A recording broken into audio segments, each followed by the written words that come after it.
control de convencionalidad viene a ser el último nivel del control del poder. Repasemos. Está el control de legalidad, que se hace en sede interna en cada uno de nuestros países, que puede hacerse en un nivel administrativo, en un nivel de la justicia ordinaria y de la justicia constitucional. Por encima de él está el control de constitucionalidad, indispensable en todo Estado constitucional de derecho, sea a través de sus versiones originarias, el control difuso, el control concentrado, o a través de una serie de las diversas derivaciones que ha tenido.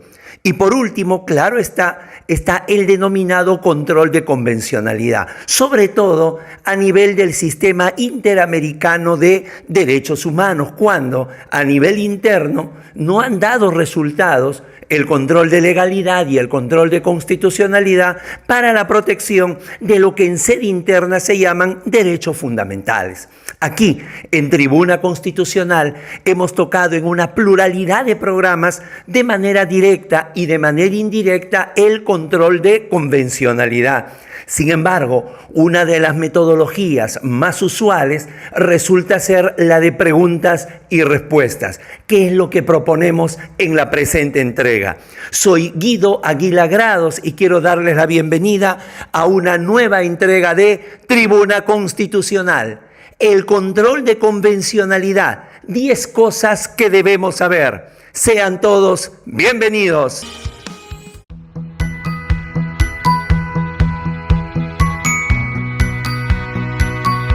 Pregunta 1. ¿Qué es el control de convencionalidad? Es un instrumento orientado a la aplicación del derecho internacional en general y particularmente a la aplicación de la Convención Americana de Derechos Humanos y la jurisprudencia de la Corte Interamericana de Derechos Humanos por parte del derecho interno de los países que conforman el sistema interamericano de derechos humanos. Es una herramienta de poder controlar la convencionalidad de los actos, tanto legislativos como constitucionales de cada uno de los países. También es importante saber que este control de convencionalidad no está señalado de manera expresa en el Tratado de San José de Costa Rica, sino que es de un origen jurisprudencial y por lo tanto evolutivo, dinámico. Finalmente, la finalidad del control de convencionalidad es determinar qué normas internas, insisto, sean legales o constitucionales, son inconvencionales.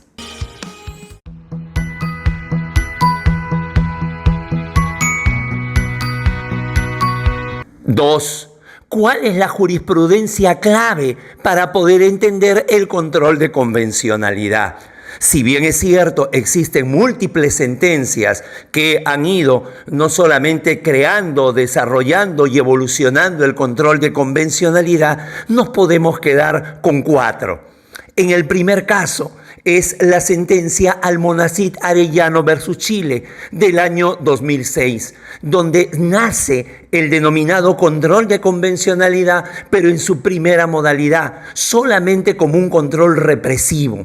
Más adelante, pero en el mismo año del 2006, en el caso Trabajadores Cesados del Congreso versus el Perú, la Corte Interamericana de Derechos Humanos no solamente se reafirma en el control de convencionalidad, sino que señala que la Corte lo puede desarrollar aún sin que sea a pedido de parte, con lo cual nace el control de convencionalidad de oficio.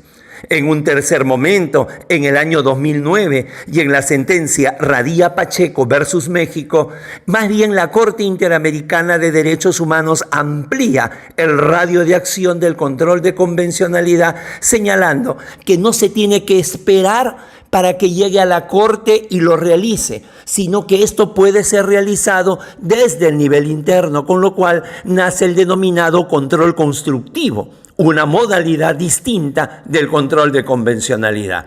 Y por último, al año siguiente, en el año 2010, en la sentencia Rosendo Cantú versus México, la Corte Interamericana extiende esta facultad del control de convencionalidad a todos los poderes judiciales de los estados que son parte del sistema interamericano de derechos humanos, creando no solamente una nueva etapa, sobre el control de convencionalidad, sino también extendiéndolo.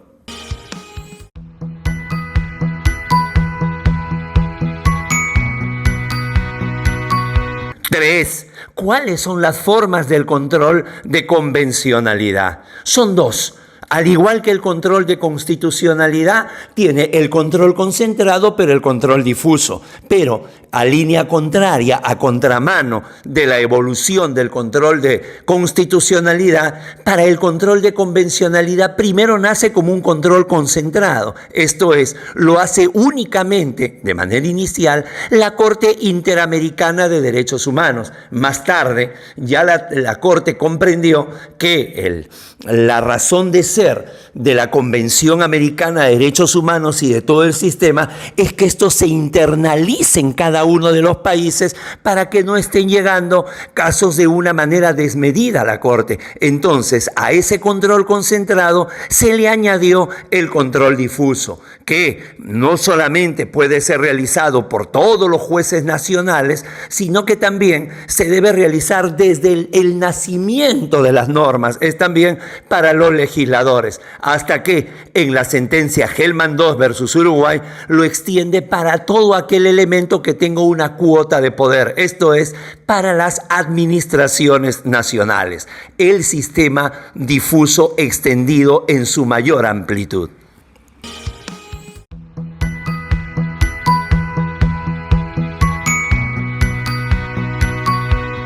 4. ¿Cuáles son las manifestaciones del control de convencionalidad? El control de convencionalidad se manifiesta en dos formas: a través de la denominada res judicata, o cosa juzgada internacional, o a través de la res interpretata, o cosa interpretada internacional. Con respecto a lo primero, la cosa juzgada internacional se produce con respecto al Estado que es condenado en el proceso internacional, y entonces le es obligatoria tanto la parte considerativa como la parte resolutiva. Pero esa parte resolutiva, insistimos, solamente es obligatoria para el Estado que ha sido condenado, que ha sido encontrado con responsabilidad internacional. En cambio, cuando se habla de la cosa interpretada internacional, alcanza a los Estados que no han sido parte en el proceso. Y claro, al no haber sido parte en el proceso, no tienen un alcance con la parte resolutiva, pero sí les alcanza la parte considerativa. Esta parte considerativa tiene un alcance erga omnes, es decir, la ratio decidendi, la obiter dicta, las consideraciones, las razones, los argumentos, eso sí, alcanza a todos los países que han aceptado la competencia contenciosa de la Corte Interamericana de Derechos Humanos y con ello del control de convencionalidad.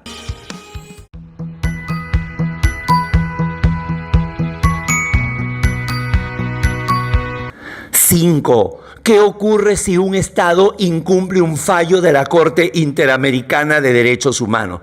Dos cosas fundamentalmente. La primera, que se produce la denominada inconvencionalidad por omisión. Esto quiere decir que se infracciona la Convención Americana de Derechos Humanos, pero no por una acción, sino por una inacción, por una omisión, por un incumplimiento.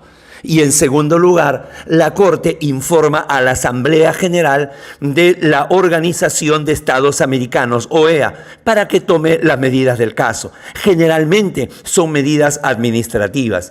A nivel jurisdiccional no se pueden tomar medidas porque el derecho internacional de los derechos humanos descansa sobre el ius cogens y sobre el pacta sunt servanda. Es decir, cuando se asumen estos compromisos, también se asume que todos los estados comprometidos lo van a cumplir.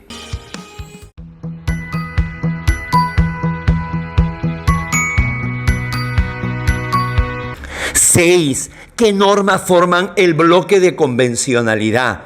El bloque de convencionalidad, sí, tiene una norma madre, la Convención Americana de los Derechos Humanos, pero no es solamente ella, sino todas las normas hijas, que son los protocolos, convenios y convenciones que se hacen justamente a la luz de esta Convención Americana. ¿no? Además de ello, está la jurisprudencia de la Corte Interamericana de Derechos Humanos y también las opiniones consultivas. Esto es, la Corte le da vida, convierte a la Convención en un ente vivo, tanto a través de su función contenciosa como de su función no contenciosa. Y claro, también están los tratados y protocolos de derechos humanos del mundo. Si bien es cierto, el sistema comprende a toda América respecto a la obligatoriedad y los compromisos, los derechos, al ser derechos internacionales y al ser prácticamente derechos que son la base de toda la humanidad y que se tienen por el solo carácter de ser humano, son derechos que son sans frontières, sin fronteras.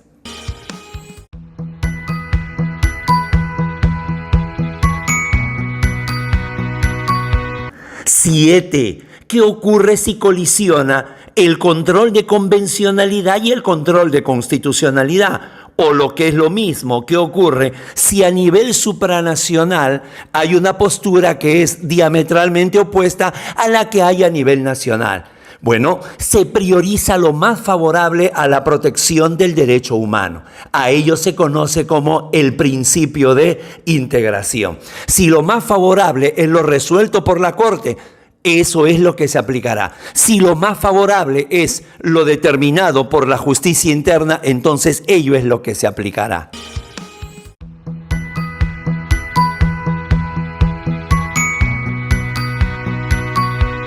8. ¿Qué es el principio de subsidiariedad? El principio de subsidiariedad es el imperativo de que la jurisdicción supranacional solamente se activa cuando sean agotados todos los recursos en sede interna. Y aún habiéndolos agotado, se mantiene la vulneración de los derechos reconocidos en la Convención. La Corte Interamericana de Derechos Humanos ha insistido que no se trata de una cuarta instancia.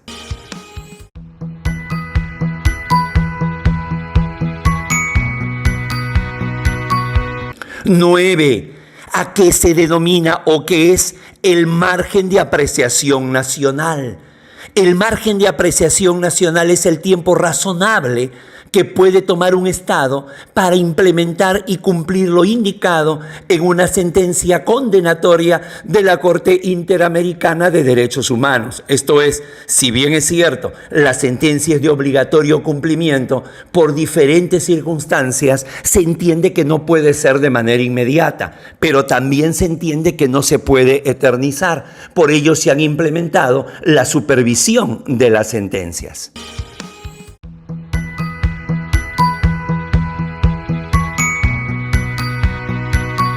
Y por último, número 10. ¿Cuáles son las principales líneas jurisprudenciales construidas por el control de convencionalidad? En general, el control de convencionalidad ha protegido todos los derechos reconocidos en la Convención Americana. Para ello, los invitamos a ver en nuestro canal hermano, el canal EGACAL, la ponencia del doctor Israel Hernández González sobre el método Temis, cómo utilizar, cómo obtener la jurisprudencia de la Corte para poder ejercer un mejor control de convencionalidad. Sin embargo, las líneas jurisprudenciales principales son, primero, sobre los derechos de justicia. Esto es, que la propia justicia interna haya faltado a su deber. El segundo, por el tema de conflictos internos y dictaduras, son las desapariciones forzadas. Y claro, cómo no, lamentablemente, la vulneración de los derechos a la igualdad y a la no discriminación. Muchísimas gracias. Si ha llegado hasta acá, es porque el tema ha sido de su interés. Entonces, no olvide suscribirse a Tribuna Constitucional. Si lo considera, darle like, déjenos sus comentarios y además de ello, difúndalo. Es la mejor manera de poder expandir el conocimiento del derecho constitucional, del derecho procesal y del derecho internacional de los derechos humanos. Han sido muy amables. Muchísimas gracias. Permiso.